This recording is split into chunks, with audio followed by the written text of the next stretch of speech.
আজকে আমাদের রেসিপি কাঁচা আম দিয়ে মুগের ডাল।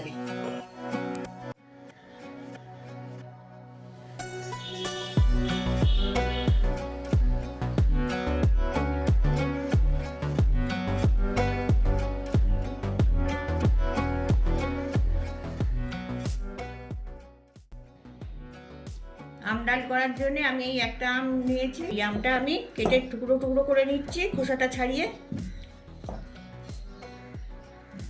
এটা কচি আম, এর ভেতরে আটি নেই।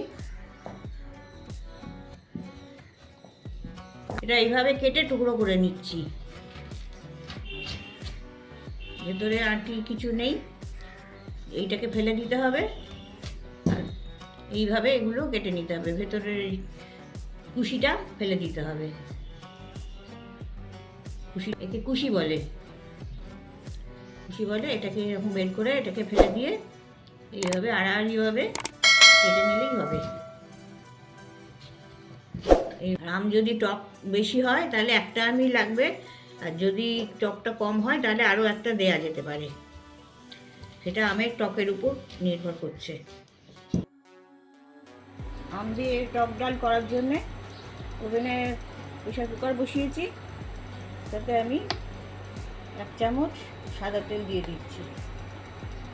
তেলটা গরম হয়ে গেছে, এতে আমি একটা শুকনো লঙ্কা ফোড়ন দিচ্ছি। এটাকে ছিঁড়ে ফোড়ন দিলাম না, কেননা টক ডালটা ঝাল হবে না, এটা একটু মিষ্টি, টক মিষ্টির উপর হবে, যার জন্যে এটা ছিঁড়লাম না।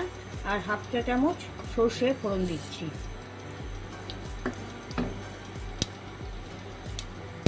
ফোড়নটা পড়ে গেছে, যে আমগুলো আমি কেটে রেখেছিলাম সেগুলো সামান্য তেলে একটু নেড়ে কেটে নেব,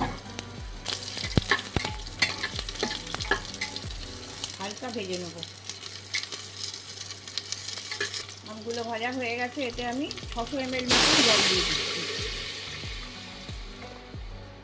এতে 50 গ্রাম মুগের ডাল আছে, এটা ভালো করে ধুয়ে রাখা আছে। দুজনের জন্য 50 গ্রাম ডালই যথেষ্ট। এটা কাঁচা করব, কাঁচা মুগের ডাল, টক ডাল ভালো হয়, সেই জন্য এটা আর ভাজলাম না। এতে পরিমাণ মতো নুন দিয়ে দিচ্ছি, 5 চা চামচ চিনি দিচ্ছি। মিষ্টি মিষ্টি হবে বলে ওই জন্য একটু বেশি দিলাম। আর এতে হলুদ খুব একটা বেশি দেয় না, এই 1/4 চামচ মতন হলুদ দিয়ে দিচ্ছি। এটা মিশিয়ে দিলাম। ফ্লেভারের জন্যে 2-3টে কাঁচা লঙ্কা দিয়ে দিচ্ছি।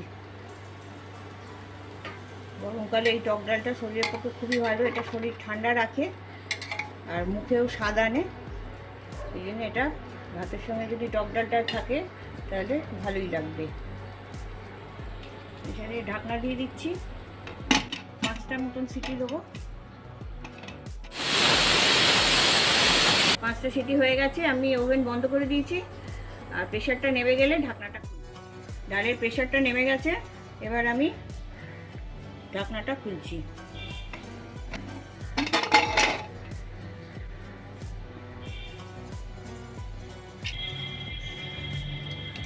ডাল গলে গেছে, আর সামান্য জল রয়েছে, সেটা নেড়ে দিলে এটা ঠিক হয়ে যাবে। আর এটা ঠান্ডা হলে পরিবেশন করতে হবে। গরম গরম টকের ডালটা ভালো লাগে না, এটা ঠান্ডা করেই খেতে হয়।